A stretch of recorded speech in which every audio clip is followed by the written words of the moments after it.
তৌহিদ কি?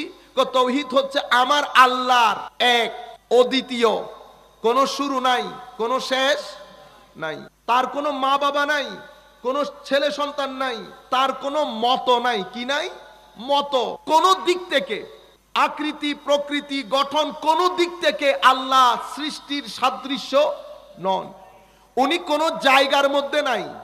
আমি এই কথাগুলো বলার পেছনে একটা কারণ আছে, এমনি এমনি বলছি না। উনি কোন জায়গার মধ্যে নাই, কাজে উনি আরশের উপর আছেন এই কথা বলতে পারবেন না। তাহলে প্রশ্ন আসবে, আর সৃষ্টির আগে উনি কোথায় ছিলেন? হবে না? এখন এই আকীদাও প্রচার করা হচ্ছে, শরীরবাদী আকীদা। এটা মুসলমানের আকীদা না। তাইলে উনি স্থান থেকে পবিত্র, সময় থেকে পবিত্র, টাইম এন্ড স্পেস যেটাকে বলে। কারণ টাইম এন্ড স্পেস এটা আল্লাহ পরে সৃষ্টি করেছেন, আগে ছিল না। আমার আল্লাহ এখনো তেমন আছেন, আগে